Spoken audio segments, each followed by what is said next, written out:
que Dios en su misericordia, Él también se sacrificó por nosotros, entregó su vida y nosotros no podemos hacer menos que eso. Tenemos que trabajar más, tenemos que enseñarle a nuestro cuerpo, a nuestra carne, que realmente no nos puede dominar, sino que el que nos domina ya a nosotros es el Espíritu de Dios, y siempre hay que tenerlo en cuenta. Siempre es bueno que nosotros aprendamos a orar, a vigilar solos. De repente hay veces que, por mucho tiempo ya se ha dejado de vigilar y por de repente poco tiempo también no se ha estado ayunando, pero eso no quiere decir que nosotros, los cristianos, esperemos que todavía nos digan que tenemos que ayunar, que tenemos que vigilar para hacerlo, sino que aquel que conoce a Dios siempre tiene que tener en su mente, en su corazón, que siempre hay un Dios que nos está observando, nos está viendo, y que siempre hay que tener, hermanos, en cuenta el sacrificio que Él hizo por nosotros. Y hay tanta necesidad en el mundo entero, jamás se acabará, hermanos, de orar por todas las necesidades que hay, pero nosotros hay que hacer nuestra pequeña parte, lo que nos toca hacer hay que realizarla. Si tenemos que orar, hay que hacerlo. Hay gente en el mundo entero que está padeciendo tantas cosas, y hay que, hermanos, orar, como dice la Biblia, sin cesar. En esta noche ya estamos de madrugada, son poco más de la 1 de la madrugada. Vamos a abrir nuestras Biblias y continuar con la enseñanza en Mateo, capítulo, hermanos, 26. Mateo capítulo 26. Continuando con la enseñanza, Mateo capítulo 26, verso 17. Institución de la Cena del Señor. Mateo 26, 17. Vamos a ver un tema muy importante que, si bien es cierto, se está dejando de lado en muchas iglesias, y es el grave error que nosotros estamos cometiendo. Por lo tanto, nosotros estamos viendo los azotes del maligno y del mundo sobre algunos cristianos, es porque estamos olvidando este punto muy importante llamado la Cena del Señor, el cual es un mandamiento, al igual que el bautismo lo fue, ¿sí? Y el bautismo no está por encima de este mandamiento, que fue el último que Jesucristo mandó. Por lo tanto, hay que reflexionar un poco y hay que empezar a dar cumplimiento a este mandamiento acerca de la Cena del Señor. Porque la Cena del Señor significa o simboliza, hermanos, ¿me entiende?, comunión íntima que tiene cada cristiano con Dios. Y cuando no hay Cena del Señor en la casa del Señor, entonces quiere decir que a los cristianos, a algunos se les ocurre que pueden andar como ellos quieren y empiezan a pecar. Pero cuando la Cena del Señor se hace de continuo, sabiendo que es pecado aquel que lo reciba sin estar a cuentas con Dios, vendrá maldición sobre la vida del creyente. Es por eso que en las iglesias se está dejando de lado la Cena del Señor y el lavado de los pies. Pero no entienden ellos que sus iglesias se van a quebrar, se van a resquebrajar, se van a partir, y muchas de ellas se van a volver mundanas. ¿Por qué? Porque se ha dejado de lado el mandamiento del Señor. Nosotros no podemos, como cristianos, guardar el mandamiento que nos conviene o los mandamientos que se nos ocurre y dejar de lado los otros mandamientos. Y la Biblia es tajante y es clara, y hay un peso sobre nosotros, porque sabemos que tenemos que hacerlo, y si no lo hemos hecho, pues hagámoslo antes que el Señor venga y todos nos quedemos mirando al cielo y nos quedemos aquí en la tierra. Así es que vamos a lecturar Mateo capítulo 26, verso 17 en adelante. La palabra de Dios siempre se ha de leer honrando al Padre, al Hijo y al amado Espíritu de Dios, y dice así: el primer día de la fiesta de los panes sin levadura, vinieron los discípulos a Jesús diciendo: ¿dónde quieres que preparemos para que comamos la Pascua? ¿O para que comas la Pascua? Y él le dijo: id a la ciudad a cierto hombre y decidle: el maestro dice, mi tiempo está cerca, en tu casa celebraré la Pascua con mis discípulos. Y los discípulos hicieron como Jesús les mandó y prepararon la Pascua. Cuando llegó la noche se sentó a la mesa con los 12, y mientras comían dijo: de cierto os digo que uno de vosotros me va a entregar. Y entristecidos en gran manera, comenzó cada uno de ellos a decirle: ¿soy yo, Señor? Entonces él respondiendo dijo: el que mete la mano conmigo en el plato, ese me va a entregar. A la verdad el Hijo del Hombre va según está escrito de él, mas ay de aquel hombre por quien el Hijo del Hombre es entregado. Bueno le fuera a ese hombre no haber nacido. Entonces respondiendo Judas, el que le entregaba, dijo: ¿soy yo, maestro? Le dijo: tú lo has dicho. Y mientras comían, tomó Jesús el pan y bendijo, y lo partió y dio a sus discípulos y dijo: tomad, comed, esto es mi cuerpo. Y tomando la copa y habiendo dado gracias, les dio diciendo: bebed de ella todos, porque esto es mi sangre del nuevo pacto, que por muchos es derramada para remisión de los pecados. Y os digo que desde ahora no beberé más de este fruto de la vid hasta aquel día en que lo beba de nuevo con vosotros en el reino de mi Padre. Que el Espíritu Santo, hermanos, sea quien nos hable a todos nosotros. Tomen asiento. Gloria a Dios. Recordemos que el que está hablando aquí es Jesús.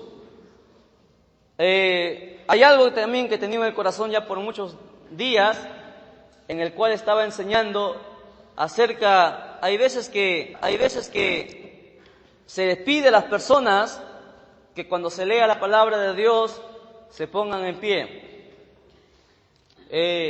No es bíblico, no está en la Biblia, porque si ustedes recuerdan que cuando en el sermón de las bienaventuranzas, cuando Jesús, Mateo capítulo 5, dice que subió al monte y se sentó, ¿sí? Y sentado empezó a hablar, y la gente estaba sentado en el campo, y la palabra lo empezó a dar cuando la gente estaba sentada. Entonces, la tradición del ponerse en pie ha sido puesta ya hace mucho tiempo por algunos cristianos que consideraron que en reverencia a la palabra de Dios se debería poner de pie. En parte tienen razón, pero también si una persona no puede ponerse de pie porque esté enferma o porque de repente tiene algún dolor en las piernas, no está pecando, no está cometiendo ningún pecado, ¿sí? Así que no se ponga incómodo aquel que no se puede parar, ¿sí? Y no mire mal a aquel que se para y vea a otro que no se pare, no le empiece a ver mal, porque recordemos lo que la Biblia dice, que Jesús enseñó sentado y que sus discípulos escucharon en el suelo, estaban sentados también. Así es que la reverencia a la palabra es que sea como sea, sentado o parado, lo que tú escuchas empieces a vivirlo. Eso quiero aclarar un poco, porque ya lo he tenido en el corazón por varios días y bueno, les comento a ustedes y que también lo compartan con los demás. Bien, entonces entramos en la enseñanza. Para empezar, punto número 1, hay que entender que en este tiempo en el cual nosotros estamos viviendo, el tiempo más peligroso de la historia, de repente Pablo hubiera tenido problemas o Elías hubiera tenido problemas en este tiempo. En este tiempo se han levantado grandes hombres de Dios, grandes mujeres de Dios, siervos y siervas del Señor, y muchos de ellos han caído de la gracia, porque es el tiempo más peligroso que nos ha tocado vivir. Lamentablemente no está aquí un Pablo, no está aquí un Elías, pero estamos nosotros. Y sea como fuese, nosotros tenemos que vivir este tiempo y tenemos que pasarlo, porque Pablo pasó su aflicción, hoy nos toca a nosotros pasar nuestra aflicción. Y cada uno de nosotros tenemos que pelear nuestra batalla. Y hoy estaba escuchando una doctrina bien extraña, donde se ha encontrado supuestamente el libro del apóstol Judas Iscariote, no el otro Judas que está en la Biblia, sino hay un libro del apóstol Judas, el Iscariote, el que traicionó a Jesús, y la Iglesia Católica lo ha tomado el libro y están enseñando que la historia no ha sido como se ha contado en nuestro tiempo, sino que Judas, dicen ellos, que fue el discípulo más amado por Jesús, porque en ese libro de Judas que lo han encontrado y dicen que data de la fecha de Jesús, y es un libro que tiene 2000 años, por lo tanto es un libro fidedigno y que se puede creer en él. Y en el libro relata que Judas conocía el plan secreto del Maestro, sí, y que Judas no quería traicionar a Jesús, y que Jesús se le pidió a Judas que lo traicionara, y es por eso que Judas aparece en el libro como el héroe de la historia. Y entonces, y está causando mucho revuelo, y esa historia se cae aquí en este pasaje donde hemos leído en Mateo capítulo 26, porque el mismo Jesús dice claramente, escuche bien, en el verso 24 dice: a la verdad el Hijo del Hombre va según lo está escrito de él, mas el ay es un castigo, es una maldición, dice, ay de aquel hombre por quien el Hijo del Hombre, o sea, Jesús, es entregado. Bueno le fuera a ese hombre no haber nacido. Entonces, la patraña que se está ahorita acumulando, que a muchos cristianos se les está cayendo todo, hermano, de todo el mundo encima, con este verso se les cae, porque Jesús dice que es maldito aquel hombre que traicionó a Jesús. Y si el libro de Judas dice claramente que realmente Judas era el que entendía a Jesús y que Judas cumplió con lo que Jesús le había mandado con traicionarlo, entonces aquí se le cae, porque Dios jamás mentiría. Entonces esa patraña queda ya, desde luego, queda deshecha, queda descubierta a la luz de la Escritura. Por eso es que es importante leer toda la Biblia. Entonces, si usted por ahí se le viene a alguien a tratar de enseñarle o meterle una doctrina extraña, usted ya está preparado para saber defender la palabra de Dios. Bien, entonces vamos a entrar al mensaje ahora sí, gloria al Señor. Verso 26, para adelante está el mensaje de esta noche. Dice: mientras comían, tomó Jesús el pan y lo bendijo, y lo partió y dio a sus discípulos y le dijo: tomad, comed, esto es mi cuerpo. El pan, dice Jesús, el pan sin levadura, porque recuerden que era la Pascua, estaban celebrando la fiesta de la Pascua, y todo judío tenía que comer de la Pascua, y la Pascua era algo que todos judíos recordaban. Si alguno se los ha olvidado, en la Pascua los judíos recordaban que Dios, en su poder y en su misericordia, sacó al pueblo de Israel de Egipto y lo dio libertad. Y en ese día de la Pascua, en esas fiestas, se comía el pan sin levadura con hierbas amargas. Y todo judío hasta el día de hoy sigue celebrando la Pascua, sigue recordando el día en que Dios los liberó, que Dios sacó a Israel del pueblo de Egipto. Entonces en la Pascua es que Jesús manda a sus discípulos para que preparen el lugar donde iba a celebrar la Pascua, y cuando están sentados él y los 12 en la mesa, resulta que Jesús hace una declaración tan interesante, tan extraordinaria, que muchos de los discípulos en ese entonces no lo entendieron. Cuando Jesús dijo que el pan simbolizaba su cuerpo y que tendrían que comerlo, la Iglesia Católica lo interpretó diciendo que la hostia que ellos simbolizan como el pan que se recibe en la Iglesia Católica, ellos dicen específicamente que en ese momento en que ellos toman la hostia, el cura bendice la hostia y dice ellos el periodo de la transantación. Dicen ellos que la hostia se convierte en ese instante en el cuerpo literal de Jesucristo, que es una blasfemia, porque ahí Jesucristo no está hablando literalmente, sino está hablando simbólicamente. No se puede convertir la hostia en el cuerpo de Cristo y el vino en la sangre de Cristo. Pero la Iglesia Católica está firmado en sus libros por los mismos papas que han venido de siglo en siglo diciendo que en ese instante, cuando el cura ora, la hostia se convierte en el cuerpo original de Cristo, y que cada vez que recibimos la hostia nos estamos comiendo el cuerpo de Cristo, cosa que está fuera de contexto, está fuera de la enseñanza. Sin embargo, nosotros que Dios nos ha permitido conocer la Escritura, empezamos a escudriñarla, y cuando leemos este pasaje donde dice Jesús que el pan simbolizaba su cuerpo y que todos nosotros deberíamos de comerlo, y también que el vino simbolizaba su sangre y que todos nosotros deberíamos de beberla, simboliza muchas cosas.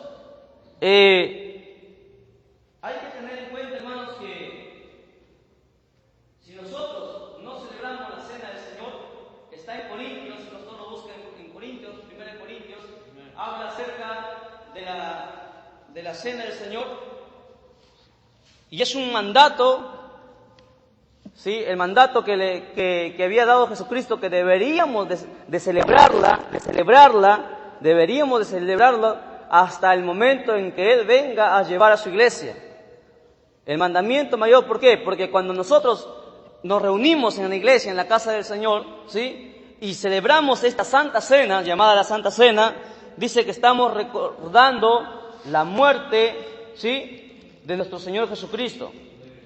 Sí, lectura, por favor.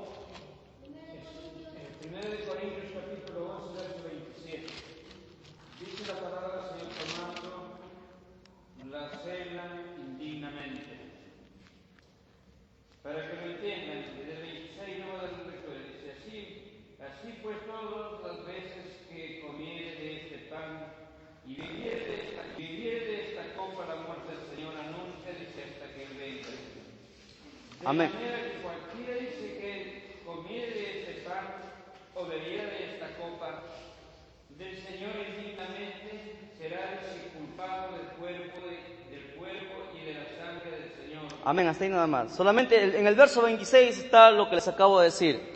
Escuchen, vamos a lecturarlo desde el 23 al 26. Dice, porque yo recibí del Señor, está hablando el apóstol Pablo, yo recibí del Señor lo que también os he enseñado, que el Señor Jesús, la noche que fue entregado, porque esto es referencia a lo que acabamos de leer en Mateo, la noche que fue entregado, tomó el pan y habiendo dado gracias lo partió y dio y dijo, tomad, comed, esto es mi cuerpo que por vosotros es partido, haced esto en memoria de mí. Asimismo tomó también la copa después de haber cenado, diciendo, esto es la copa, es el nuevo pacto en mi sangre, haced esto todas las veces que bebieres en memoria de mí. Así pues, todas las veces, escuchen bien, y ese verso anótelo y apréndaselo, 1 Corintios 11, 26.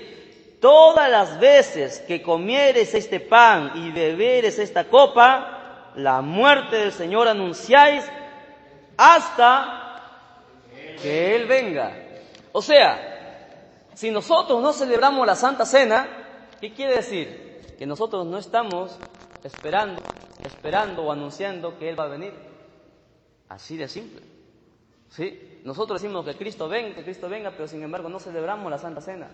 Porque ese verso es claro, dice, escuche bien, nuevamente, todas las veces que comieres del pan y bebieres de esta copa, la muerte del Señor anunciáis hasta que Él venga.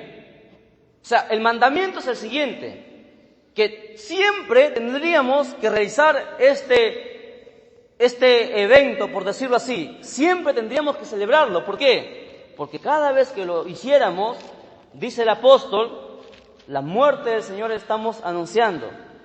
Nosotros predicamos que Dios es amor, predicamos de sanidad divina, se predica de tantas prédicas que hay, pero bien pocas prédicas se anuncia o se enseña sobre la muerte de Jesucristo. Pocas veces se enseña que Jesucristo murió en la cruz del Calvario desnudo, no como en las películas que salen, que se le pone un cubridor en sus partes íntimas. Jesucristo murió desnudo en la cruz. Todo el mundo vio sus partes del Señor, ¿me entiende? Y eso fue algo vergonzoso, y eso la gente no lo sabe. ¿Por qué? Eso tuvo que pasarlo por nosotros, ¿me entiende? Esa vergüenza lo pasó, lo soportó por nosotros. Imagínense que cualquier hombre no podría resistir, sería una vergüenza enorme que le hagan desnudo y le cuelguen públicamente y que toda la gente le esté mirando. Eso es algo bien bochornoso, pero Jesucristo murió de esa manera por nosotros. Entonces, hermanos, Jesucristo, el mandamiento es el siguiente, que siempre debemos de recordar y anunciar su muerte. Por eso que decía la enseñanza pasada, Jesucristo jamás dijo que celebramos o que celebremos el nacimiento suyo. La Navidad no es bíblica, pero Jesucristo sí mandó explícitamente que anunciemos su muerte. Él pidió que le recordemos no por su nacimiento, por eso que en la Biblia no está la fecha en que nació Jesús, sino que Él mandó explícitamente que, hermanos, nosotros recordemos su muerte, porque el nacimiento de Jesucristo, ¿me entiende?, no lo opaca su muerte, porque en su muerte se consolida, hermano, el acto más grande en la historia, porque a través de la muerte de Jesucristo, ¿me entiende?, nos dio la oportunidad a nosotros de empezar de nuevo. O sea, ¿qué quiere decir, hermana, con esto? Que todos los errores que nosotros hemos cometido, ya sea habiendo tenido relaciones ilícitas, habiendo de repente robado, habiendo de repente blasfemado en contra de Dios, habiendo de repente, qué sé yo, hablado cosas que no deberíamos haber hablado, ¿sí?, o ofendiendo personas, todas las cosas que nosotros hemos cometido. Aleluya. Todas esas cosas, hermano, Jesucristo con su muerte las borró completamente. Las borró, o sea, nos dio la oportunidad de empezar de nuevo. Eso es el acto más grande que hay, y nos permitió nuevamente empezar de cero, ¿me entienden? Y es por eso que nosotros debemos entender algo muy importante en los cristianos, que todos los pecados que nosotros hemos cometido, ¿sí?, hay gente que siempre está recordando sus pecados, las cosas que ha cometido. Todos nosotros hemos hecho cosas feas, cuando hemos estado solos hemos hecho cosas horribles, ¿sí? Y si nosotros pasáramos nuestros pecados aquí, sería muy vergonzoso para todos nosotros. Todos nosotros hemos cometido cosas horrendas de repente. Aleluya. Y realmente, hermano, la gente se empieza a desanimar cuando el diablo les empieza a recordar el pecado suyo. Pero la Biblia nos dice en Isaías que no debemos traer a memoria nuestro pasado. ¿Por qué? Porque con la muerte de Jesucristo, Jesucristo borró todos nuestros pecados el día que nosotros lo aceptamos. El día que nosotros aceptamos a Cristo, nuestra vida empezó de nuevo, desde cero.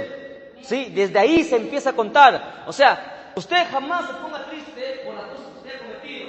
Es cierto, cometimos errores, esos errores tenemos que pagarlos de una u otra manera. Pero jamás se mete en su idea, ¿sí? Jamás se mete que el diablo le mete en la idea que los pecados, ¿me entiende?, que usted ha cometido, Dios no le ha perdonado. Porque si usted ha aceptado a Jesucristo de corazón, Dios le ha perdonado. Y si usted no lo cree, entonces Dios no puede hacer más, porque Dios lo dijo que lo ha perdonado. Pero si usted no lo quiere creer, entonces ahí está el problema. Pero volviendo al punto, entonces, hay que recordar que el apóstol Mateo, dijo que hay que celebrar la cena de Jesucristo. Y el último apóstol, el apóstol Pablo, lo vuelve a aclarar literalmente en 1 Corintios capítulo 11, verso 26. Es el mandamiento final, la cena del Señor. Ahora, ¿por qué debemos celebrar la cena?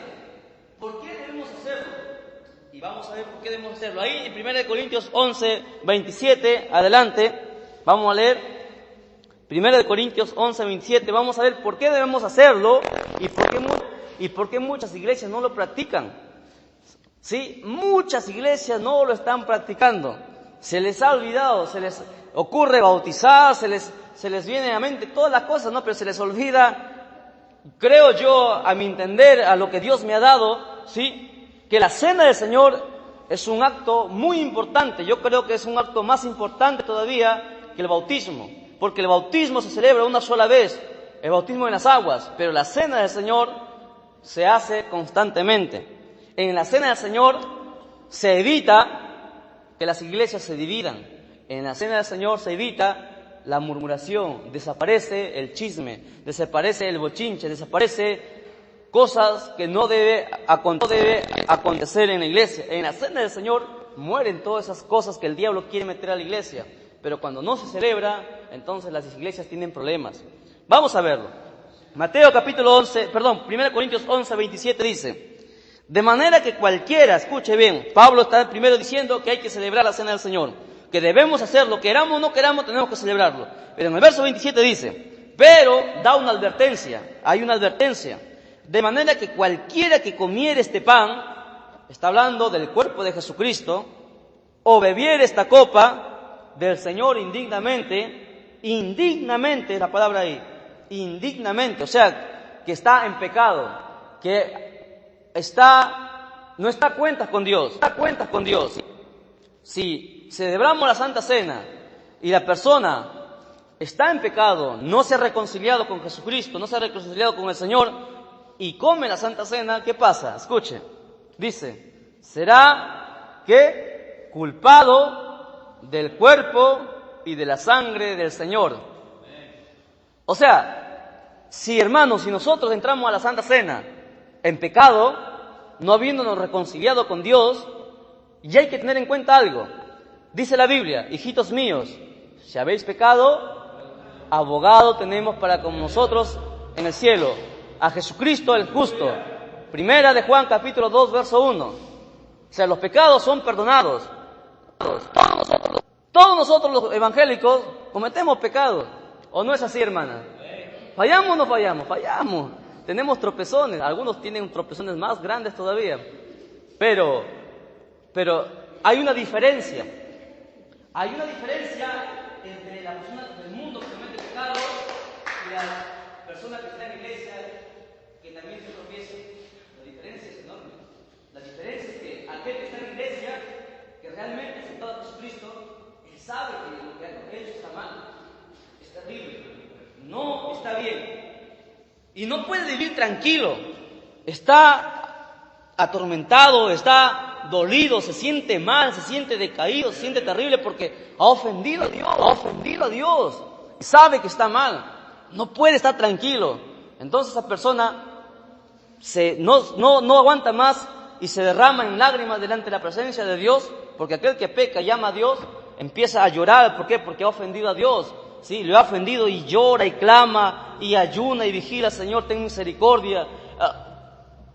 Castígame, Señor, Dios mío, de repente, pero no permitas que mi alma se pierda, no permitas que me vaya, no permitas que mi nombre sea borrado del libro de la vida.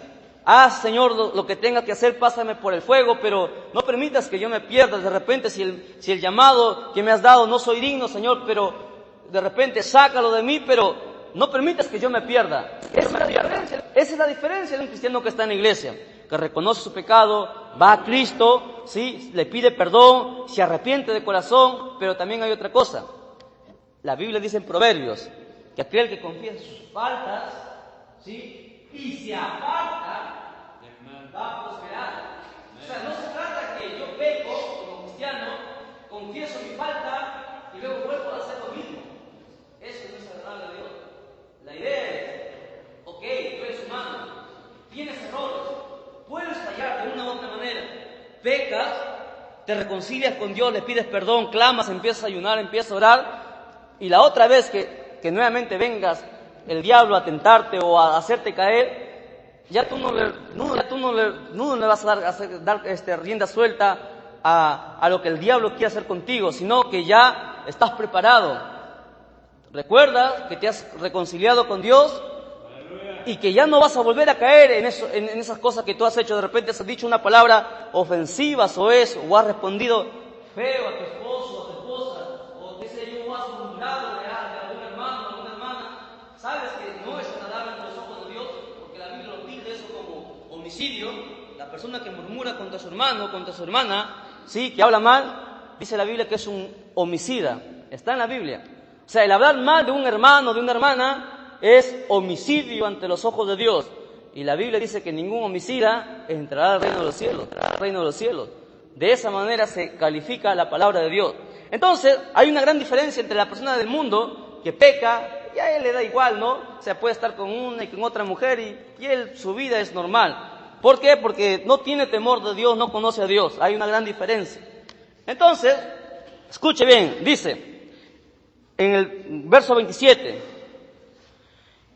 que aquel que comiere la cena indignamente será culpado del cuerpo y de la sangre del Señor. Eso quiere decir que si yo como la cena en pecado, no habiéndome reconciliado, ¿sí?, no estando a cuentas con Dios, entonces sobre mí, escuchen bien, sobre mi persona estará el juicio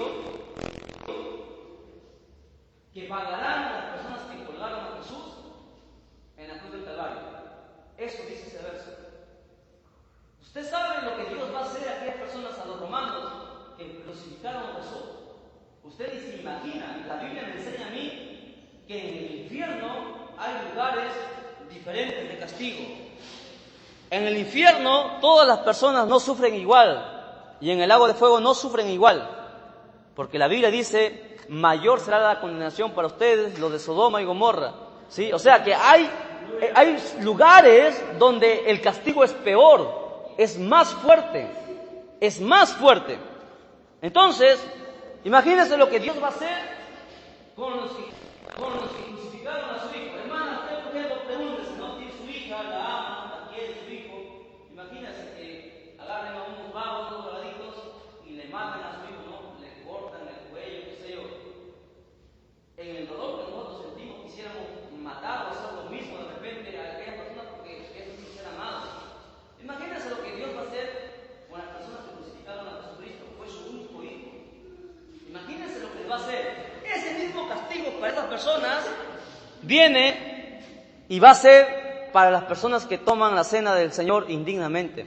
Es el mismo castigo que van a pasar. O sea, ¿qué quiere decir? Que si yo tomo la cena indignamente, estoy con un pie o con los dos pies, diría yo, en el infierno. Así de simple. No podemos tomar la cena del Señor indignamente. Verso 28. Por tanto, escuchen. Por tanto, pruébese cada uno a sí mismo. La tarea está en nosotros, no está en el pastor, no está en el evangelista, no está en la hermana de la presidenta de damas, sino está en nosotros. Dice Pablo que hay que probarnos nosotros mismos y coma así del pan y beba de la copa, porque el que come y bebe indignamente, sin discernir el cuerpo del Señor, juicio come y bebe para sí.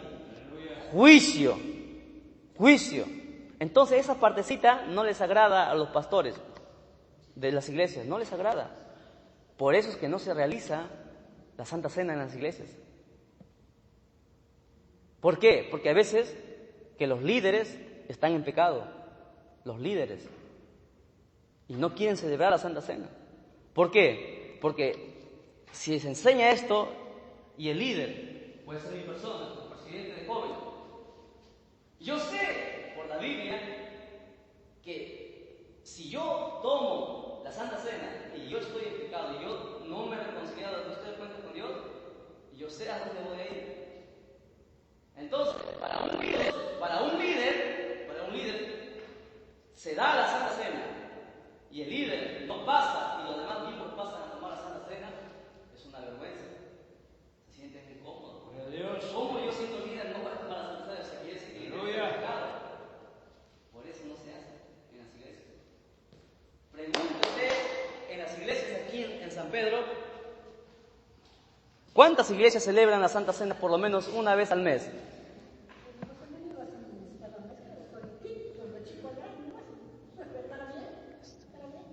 Está mal, no es un juego. No entienden lo que la Biblia dice, es una condenación. ¿Cómo van a pasar? O sea, pasan todos, no pueden pasar todos. No, los niños no pueden celebrar la Santa Cena, esto es para los adultos. Esto es para la gente que sabe qué es bueno y qué es malo. Están matando a esos niños, los están condenando. Hay niños que yo conozco a los niños que van a la escuela dominical de esa iglesia y yo los encuentro hablando palabras horribles. Les encuentro con aretes, les encuentro todo la moda, ¿no?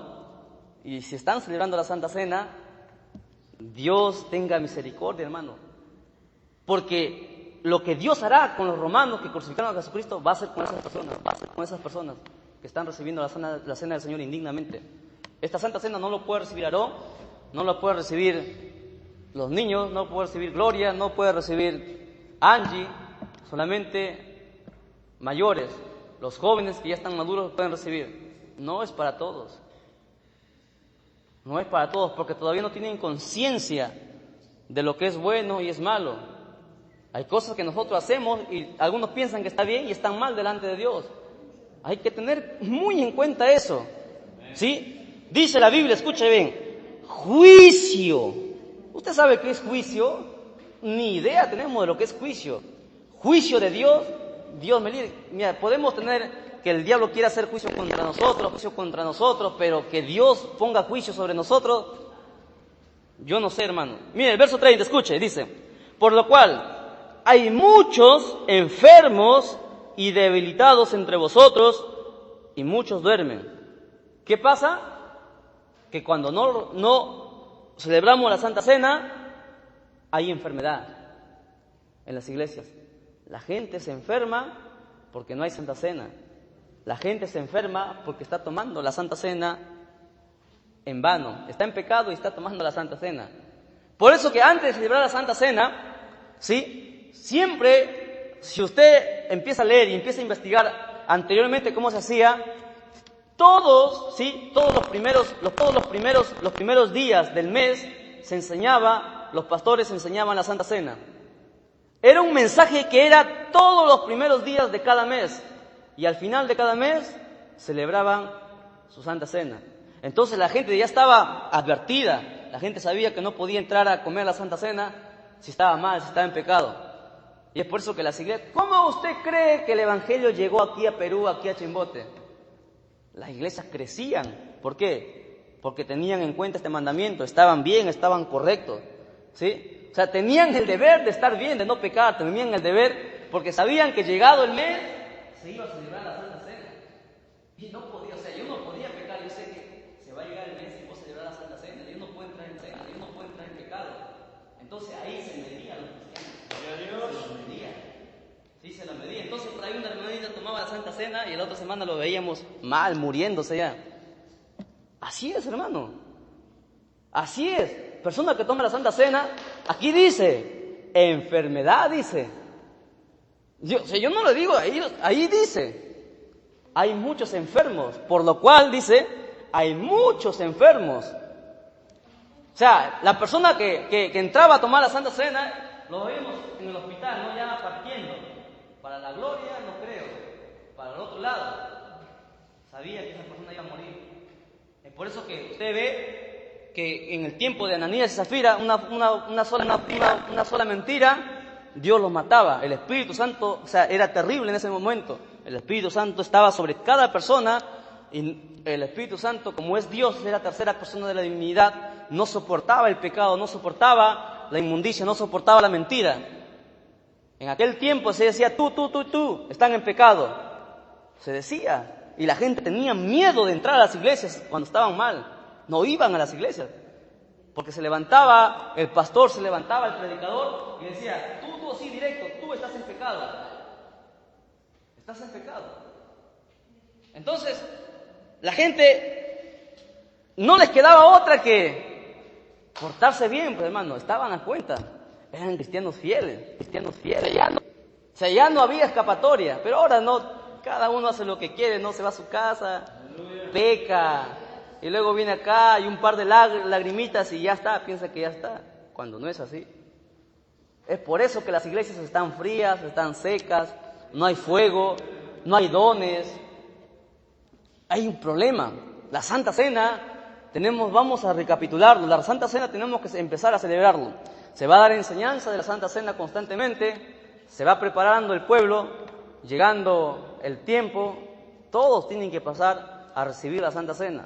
Si usted ha pecado, ya sabe que tiene abogado para con usted en el cielo, Jesucristo. Vaya a Él, derrame lágrimas, ayune, vigile y no vuelva a cometer pecado. Apártese del mal, apártese de iniquidad todo aquel que invoca el nombre del Señor. ¿Está escrito eso en la Biblia o no está escrito? Está escrito. Entonces, para solucionar los problemas de muchos, ¿sí?, que están enfermos, hay que celebrar la Santa Cena. Se tiene que hacer la Santa Cena. Ahora, vamos a terminar con esta enseñanza preciosa. Mire, escuche, dice 31. Sí, pues nos examinásemos a nosotros mismos, no seríamos juzgados. Esto es un consuelo. O sea, si yo me examino a mí mismo,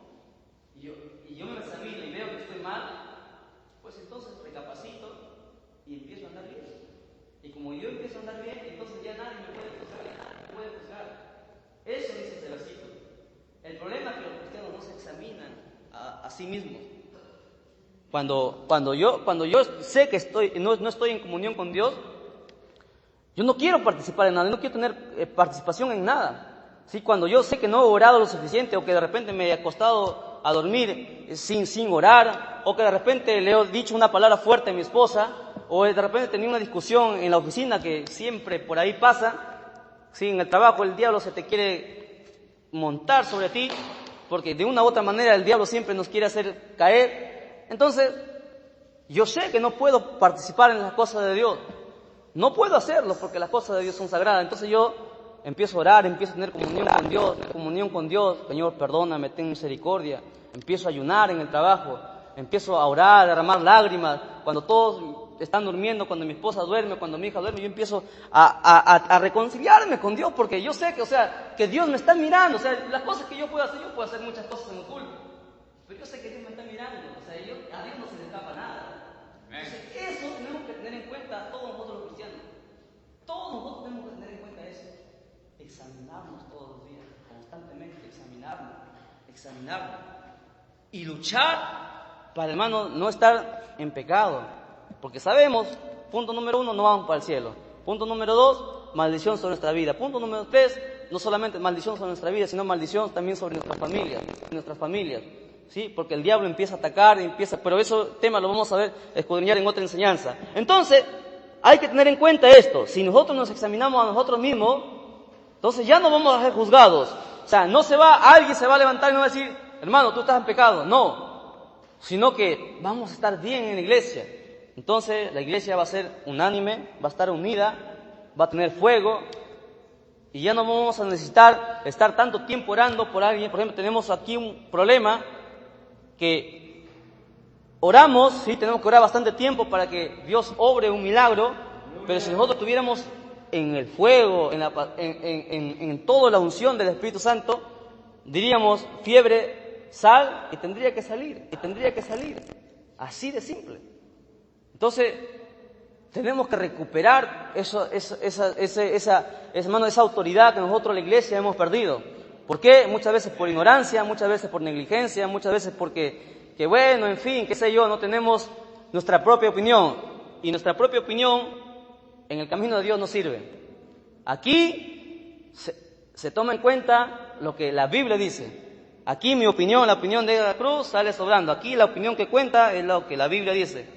Tajante. Eso es tajante. Está en la Biblia. Verso 33 dice: así que, hermanos míos, cuando os reunáis a comer, esperaos unos a otros. Y si alguno tuviere hambre, coma en su casa, para que no os reunáis para juicio. Las demás cosas las pondré por orden cuando yo fuere. Si alguien no entiende este pasaje, les explico lo que Pablo está haciendo. Es una carta escrita a los Corintios. En Corintios había un problema grande. Corintios era la iglesia que tenía los 9 dones. Si usted lee en los primeros capítulos de Corintios, va a encontrar que Corintios era una iglesia de fuego. Dice Pablo, ningún don nos falta. En el capítulo 1. Luego viene en el capítulo 3, en el capítulo 5, no recuerdo, viene y le dice, todos los dones lo tienen, sí, pero son carnales. Así se los dice Pablo. ¿Por qué? Porque hablaban en lengua, profetizaban, hacían oraciones, hacían dones de sanidad, pero sin embargo murmuraban entre ellos mismos, peleaban entre ellos mismos. Y Pablo aquí lo dice, en este verso lo dice. Había gente que, por ejemplo, se reunía para la cena del Señor, sí, se reunía a la cena del Señor, y en la cena del Señor, o sea, comían, sí, no es la hostia que ellos dan, no, en la iglesia católica, sino que ellos comían pan, sí, tomaban vino, el vino de la uva, no el vino fermentado, no el vino con alcohol que se toma en ese tiempo. Entonces, la gente iba, y muchos de ellos, hambrientos, empezaban a comer, ¿no?, a tomar la Santa Cena, y no esperaban. Entonces había un problema. Entonces entre los hermanos empezaban a discutir, empezaban a murmurar. Y Pablo dice aquí, escuche bien, dice: hermanos míos, cuando os reunáis a comer, esperaos unos a otros, y si alguno tuviere hambre, o sea, coma en su casa, o sea, espérese. Si tienes hambre y vas a comer la Santa Cena, piensas que vas a comer, come mejor en tu casa. No provoques a ira a tus demás hermanos, porque los demás se quejaban. Mira, no nos han esperado y han empezado a comer ellos mismos. Entonces había un problema, había un espíritu ahí como que de disensión, de celo. Y eso es lo que el apóstol Pablo estaba diciendo, estaba enseñando. Entonces, hermano, la enseñanza, gloria a Dios, no se duerma. Todavía estamos en la introducción, recién son las 2 de la mañana, hermano, todavía falta 4 horas, para que amanezca, que todavía tenemos tiempo. La enseñanza, hermano, en esta noche es la cena del Señor. Recuerda que este mensaje está siendo grabado y va a ser publicado en la página web de la iglesia, y mucha gente en el mundo entero, Dios tenga misericordia, la pueda oír, también la pueda compartir. Que hay que celebrar la cena del Señor, hay que hacerlo, ¿sí? Hay que celebrarlo porque sabemos lo que ocurre si no lo hacemos. No anunciamos la muerte del Señor, no estamos esperando que Él venga, estamos fallando a su mandamiento, y la Biblia dice que si me amáis, guardad mis mandamientos. Y si yo no guardo los mandamientos de Dios, no amo a Dios. Y si yo no amo a Dios, entonces no tengo nada que hacer en el cielo. Si no tengo nada que hacer en el cielo, yo debo estar en el cielo, yo debo estar en el infierno y en el lago de fuego. Usted ve la lógica, ve la secuencia. Hay que celebrar la cena del Señor, pero se va a anunciar la cena del Señor de aquí a un tiempo, y así que todos tenemos que entrar en reflexión, examinarnos nosotros mismos, y si estamos en falta, que espera, vaya al aposento y reconcíliese con el Señor. Entre a su aposento, a solas usted con Dios, ahí Dios le va a hablar a solas. Sí, recuerden Mateo capítulo 5, Dios manda que usted entre al aposento. Hay gente que no le gusta entrar a su aposento, no le gusta tener comunión íntima con Dios. Es la mejor oración que usted puede tener, cara a cara con Dios, así como Moisés. Usted entra al aposento y usted, como alguien dijo vulgarmente, se deschaba, usted se sincera con Dios. Usted dice: Señor, ¿qué te voy a engañar? Sabes cómo soy, sabes que la lengua me gana, sabes que mis pensamientos me ganan, sabes que mis manos me ganan. Ayúdame, cámbiame, transfórmame. ¿Tú me has llamado? ¿O es que me llamó el hombre? ¿O es que yo mismo me llamé? Si tú me has llamado, haz tu obra completa en mí. La Biblia dice claramente: aquel que nos ha llamado, dice, culminará la obra en nosotros. Si Dios nos ha llamado, tiene que culminar. Nosotros somos imperfectos como seres humanos y tenemos que pedirle todos los días a Dios en el aposento que Dios nos cambie, que nos transforme, que trate con este carácter, con ese... Hermanos, los esposos, algunos cristianos, ¿sí?, paran siempre peleados, ¿sí? Algunos que son peor todavía que es cristiano, y el otro que no es cristiano, peor todavía. Paran aislados, ¿sí? Qué bonito será que los esposos anden juntos, no vayan los dos juntos a la iglesia. Los dos juntos a la iglesia y se vuelvan los dos juntos nuevamente a su casa. Eso es lo más hermoso, ¿no? Pero hoy no. Hoy no. Entonces hay que tener en cuenta eso. Hay que tener en cuenta, hermanos, que el carácter nuestro no es siempre correcto, ¿no? O sea, yo puedo tener el concepto mayor de mí, ¿sí? Y decir que, bueno, yo soy el que no me equivoco, y mi esposa es la que se equivoca. Y no es así, ¿sí? No es así. Siempre la Biblia dice que no tengamos mayor concepto de nosotros mismos que el que debemos tener. Así es que, hermano, reflexionemos. Hay que volver a la senda antigua, hay que volver a la palabra de Dios. Lea su Biblia constantemente, la Biblia es preciosa. Hay cosas que nosotros estamos dejando de hacer simplemente y llanamente porque no lecturamos la Biblia. Está de más decir hoy día, preguntar: ¿cuántos de nosotros hemos lecturado la Biblia? Solamente Dios lo sabe, ¿sí? Porque hay mucha gente que pasa el día y no lectura ni siquiera un capítulo de la Biblia, y eso es triste. ¿Cómo dice yo amo a Dios y no lo conoce? ¿Cómo yo puedo decirte, tener el descaro de decirle: Dios, yo te amo? No, viene la oración: yo te amo, y si ni siquiera ha averiguado de Dios, ha indagado de Dios en su palabra. Eso es pecado, hermano. Es pecado, aunque sea... Yo salgo, pero estaba en el supermercado y yo sé que no puedo pasar un día sin leer la Biblia. En el supermercado, ahí esperando la cola que pase, ahí leyendo la Biblia. Es que yo sé que debo hacerlo. Sí, al menos un capítulo debo hacerlo porque, o sea, es mi deber. No quiero que nadie me vea, pero es mi deber como cristiano, como evangélico, lecturar la palabra de Dios para aprender más. Nunca usted tiene que contentarse con lo que el pastor, con lo que el predicador le enseña. Usted tiene que ir más allá, usted tiene que aprender. ¿Qué pasa si el día de mañana el predicador se tuerce y empieza a enseñar un mensaje extraño? Si usted no conoce la Biblia, usted se lo va a creer. Y muchas iglesias han caído así. Bien, entonces, la cena del Señor. Dios los bendiga, hermanos. Nos ponemos en pie, glorificamos al Señor y reprendemos al sueño. La honra al Padre, la honra al Hijo, la honra al amado Espíritu Santo.